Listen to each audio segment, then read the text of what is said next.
കർത്താവ് നിങ്ങളോടുകൂടെ, അങ്ങേ ആത്മാവോടും കൂടെ. യോഹന്നാന്റെ വിശുദ്ധ സുവിശേഷത്തിൽ നിന്നുള്ള വായന. കർത്താവേ, അങ്ങേയ്ക്ക് മഹത്വം.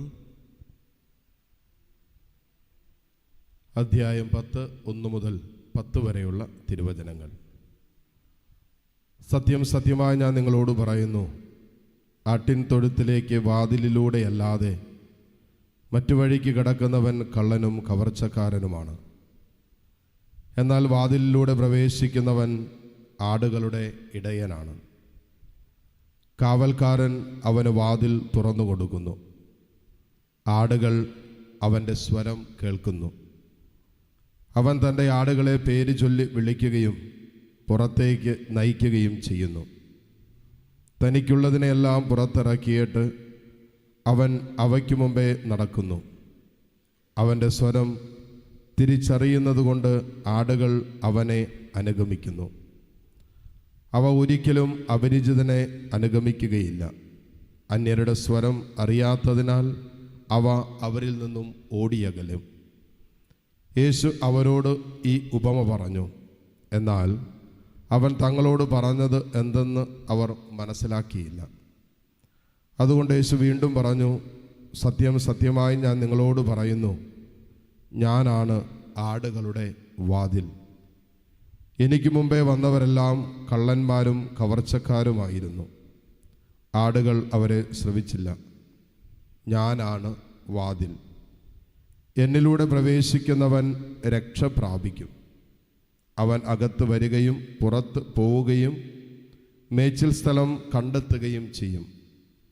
മോഷ്ടിക്കാനും കൊല്ലാനും നശിപ്പിക്കാനുമാണ് കള്ളൻ വരുന്നത്.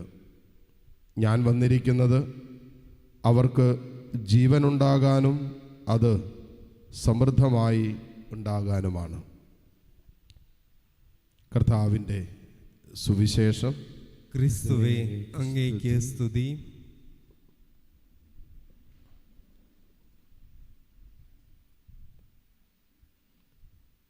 മിശിഹായിൽ ഏറ്റവും സ്നേഹമുള്ള മാതാപിതാക്കളെ, സഹോദരി സഹോദരങ്ങളെ, നമ്മളിന്ന് വായിച്ചു കേട്ട സുവിശേഷ ഭാഗം നല്ല ഇടയൻ്റെ ഭാഗമാണ്. ഉടനെ ഈ ഞായറാഴ്ചയെ നല്ല ഇടയൻ ഞായറാഴ്ച എന്നൊക്കെ വിശേഷിപ്പിക്കുന്നുണ്ട്. ഇനി വായനകൾ ശ്രദ്ധിച്ച് കേട്ട് കഴിഞ്ഞാൽ നമുക്കൊരു കാര്യം മനസ്സിലാക്കാൻ പറ്റും. പ്രത്യേകിച്ച് സുവിശേഷത്തിൽ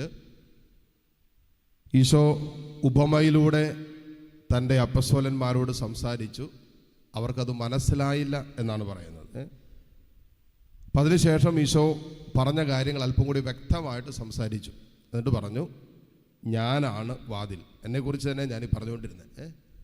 ഞാനാണ് വാതിൽ, ഞാനാണ് നല്ല ഇടയൻ. എന്നിലൂടെ പ്രവേശിക്കുന്നവനാണ് രക്ഷ പ്രാപിക്കുന്നത്. അപ്പോൾ രക്ഷയുമായി ബന്ധപ്പെട്ടുള്ള ഉപമയാണ് ഈശോ പറഞ്ഞത്. എൻ്റെയും നിങ്ങളുടെയും ആത്മരക്ഷയെ പ്രതിയുള്ള, രക്ഷയെ പ്രതിയുള്ള ഉപമയും എങ്ങനെ ഈ ലോക ജീവിതത്തിൽ നിത്യജീവൻ്റെ, ആത്മീയ ജീവൻ്റെ സമൃദ്ധിയിൽ ജീവിക്കാം എന്നതിൻ്റെ ഉപമയാണ് ഈശോ അപ്പസ്തോലന്മാരോട് പറഞ്ഞത്. അവർക്കത് മനസ്സിലായില്ല. അതുകൊണ്ട് ഈശോ വിവരിച്ച് അവസാനം അവസാനിപ്പിക്കുന്നത് ഇങ്ങനെയാണ്: ഞാൻ വന്നിരിക്കുന്നത് ജീവനുണ്ടാകാനും അത് സമൃദ്ധമായിട്ട് ഉണ്ടാകാനുമാണ്. ഒരുവൻ തൻ്റെ ഈ ലോക ജീവിതത്തിലും വരാനിരിക്കുന്ന ജീവിതത്തിലും ജീവൻ്റെ സമൃദ്ധി ആഗ്രഹിക്കുന്നുണ്ടെങ്കിൽ, സമാധാനത്തിൻ്റെ, സന്തോഷത്തിൻ്റെ, സ്നേഹത്തിൻ്റെ, എല്ലാറ്റിൻ്റെയും സമൃദ്ധി നമ്മൾ ആഗ്രഹിക്കുന്നതാണ്. നമ്മൾ എന്തൊരു കാര്യം ആരംഭിച്ചാലും അത് ഏറ്റവും ബെസ്റ്റ് ആയിരിക്കണമെന്ന് ആഗ്രഹിക്കുന്നവരാണ് നമ്മൾ. എങ്ങനെയെങ്കിലൊക്കെ തട്ടിക്കൂട്ടി പോയാൽ മതി എന്നല്ല, നമ്മൾ എന്ത് ചെയ്താലും അത് ഏറ്റവും ബെസ്റ്റായിട്ട് ചെയ്യാൻ ആഗ്രഹിക്കുന്നവരും അതിൻ്റെ ബെസ്റ്റ് റിസൾട്ട് ആഗ്രഹിക്കുന്നവരാണ്. അങ്ങനെയെങ്കിൽ നമ്മുടെ ആത്മീയ ജീവിതത്തിൻ്റെ ഏറ്റവും ബെസ്റ്റ് റിസൾട്ട് എന്താണ്? നമ്മുടെ രക്ഷ തന്നെയാണ്. രക്ഷാകരമായ ഒരു ജീവിതത്തിൻ്റെ, അല്ലെങ്കിൽ നമ്മുടെ രക്ഷ ഉറപ്പിച്ചുകൊണ്ടുള്ള ഒരു ജീവിതമാണ്. അപ്പം അതിനായിട്ട് ഈശോ പറഞ്ഞ ചില കാര്യങ്ങളാണ് ഇന്നത്തെ സുവിശേഷത്തിൽ നമ്മൾ വായിച്ച് കേൾക്കുന്നത്. ആരംഭത്തിൽ നമ്മൾ കേട്ടു, ആടുകൾ അവൻ്റെ സ്വരം ശ്രവിക്കുന്നു. ആ സ്വരം ശ്രവിക്കുന്നത് കൊണ്ട് ആടുകൾ അവനെ അനുഗമിക്കുന്നു. അപ്പോൾ ഒരു രക്ഷാകര ജീവിതത്തിൽ, ജീവൻ്റെ സമൃദ്ധിയിൽ, ഈ ലോക ജീവിതത്തിൽ നമുക്ക് നിലനിൽക്കുന്ന സമാധാനവും സന്തോഷമൊക്കെ ആഗ്രഹിക്കുന്നുണ്ടോ? ആഗ്രഹിക്കുന്നുണ്ടെങ്കിൽ അതിനുള്ള വഴിയാണ് സുവിശേഷം പറഞ്ഞു വയ്ക്കുന്നത്. കർത്താവിൻ്റെ സ്വരം കേൾക്കുക, ദൈവത്തിൻ്റെ സ്വരം കേൾക്കുക. ദൈവത്തിൻ്റെ സ്വരം കേൾക്കുമ്പോൾ നിശ്ചയമായിട്ടും നമ്മൾ നന്മയായ ഒരു ജീവിതം നയിക്കാൻ തുടങ്ങും, നന്മയുള്ളൊരു ജീവിതം നയിക്കാൻ തുടങ്ങും. യേശുവിൻ്റെ സ്വരം കേൾക്കുന്നവരെല്ലാം സ്നേഹത്തിൻ്റെയും ക്ഷമയുടെയും കരുണയുടെയും ഒക്കെ ജീവിതം നയിക്കാൻ തുടങ്ങും. അങ്ങനെ ജീവിക്കുമ്പോൾ ഒരു സമാധാനമുണ്ട്. നല്ല ജീവിതം നയിക്കുന്നവർക്ക് സമാധാനമുണ്ട്. അതുകൊണ്ടാണ് വചനം കൃത്യമായിട്ട് പറയുന്ന ഒരു കാര്യമാണ്, തിന്മ പ്രവർത്തിക്കുന്നവന് സമാധാനം ഉണ്ടാകില്ലെന്നാണ് പറയുന്നത്. ഒരുവൻ എപ്പോൾ നല്ല ജീവിതം ആരംഭിക്കുന്നോ, നന്മ നിറഞ്ഞ ജീവിതം ആരംഭിക്കുന്നുവോ, ജീവിക്കാൻ തുടങ്ങുന്നുവോ, അവന് സമാധാനമുണ്ട്, സന്തോഷമുണ്ട്, നല്ല ഉറക്കവും കിട്ടും. അവന് ജീവിതത്തിൻ്റെതായ ലൗകികമായ പ്രശ്നങ്ങളുടെയും പ്രതിസന്ധികളുടെ ഒക്കെ നടുവിലും അവൻ ദൈവത്തിൻ്റെ സ്വരം കേൾക്കാൻ തയ്യാറാകുന്നത് കൊണ്ട്, ആ സ്വരം കേട്ട് ജീവിതത്തെ ക്രമപ്പെടുത്തുന്നുകൊണ്ട്, ദൈവത്തിൻ്റെ കൽപ്പനകൾക്കനുസരിച്ചും ദൈവഹിതമനുസരിച്ചും ജീവിതത്തെ ക്രമപ്പെടുത്തി മുന്നോട്ട് പോകുന്ന ഒരുവൻ്റെ ആത്മാവിൽ നിരന്തരം നിലനിൽക്കുന്നത് ദൈവസ്നേഹത്തിൻ്റെയും ദൈവീക സമാധാനത്തിൻ്റെയും അനുഭവമാണ്.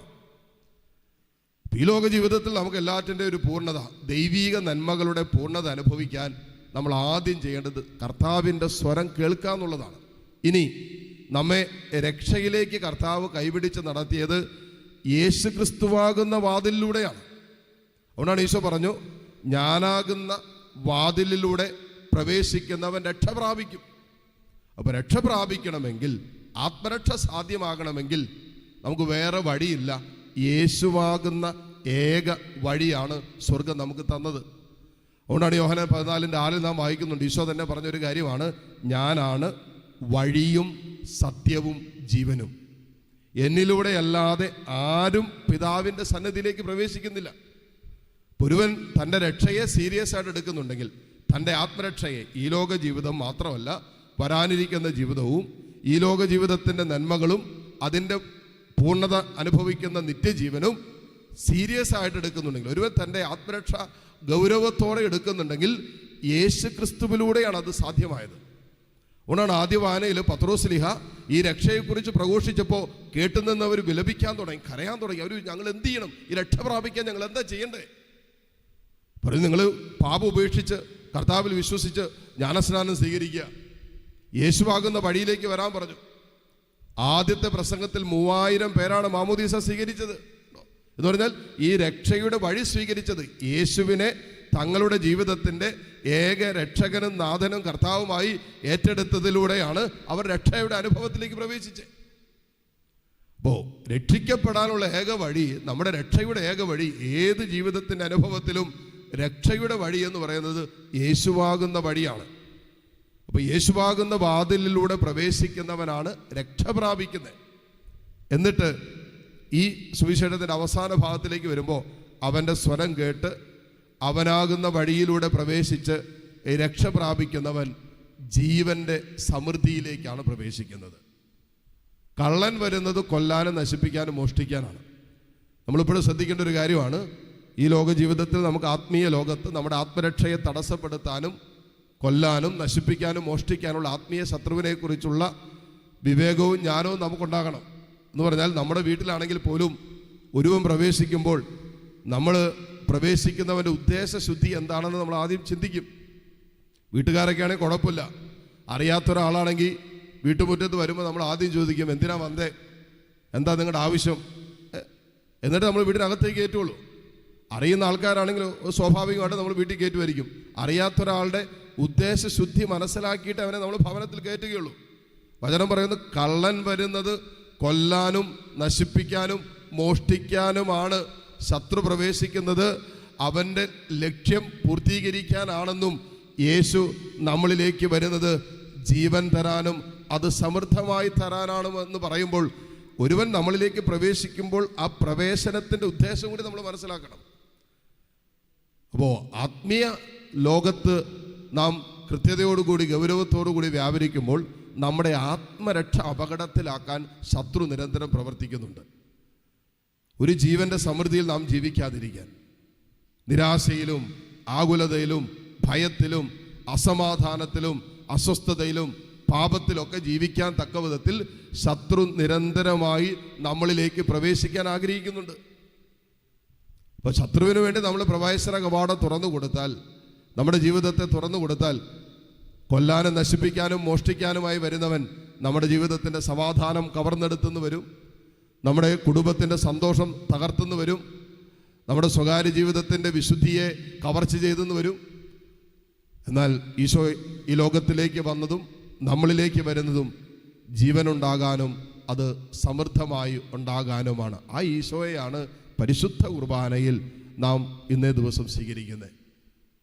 നിത്യജീവൻ ഈശോ പറഞ്ഞില്ലേ, എൻ്റെ ശരീരം ഭക്ഷിക്കുകയും എൻ്റെ രക്തം പാനം ചെയ്യുകയും ചെയ്യുന്നവന് നിത്യജീവനുണ്ട്. അപ്പോൾ നിത്യജീവൻ്റെ അപ്പം തന്നെയാണ് നമുക്ക് ജീവൻ തരുന്ന, ബലം തരുന്ന, ധൈര്യം തരുന്ന, ശക്തി തരുന്ന, ആത്മരക്ഷയ്ക്ക് വേണ്ടി അധ്വാനിക്കാൻ കരുത്ത് തരുന്ന ആ ജീവൻ തന്നെയാണ് പരിശുദ്ധ കുർബാനയിൽ നാം സ്വീകരിക്കുന്നത്.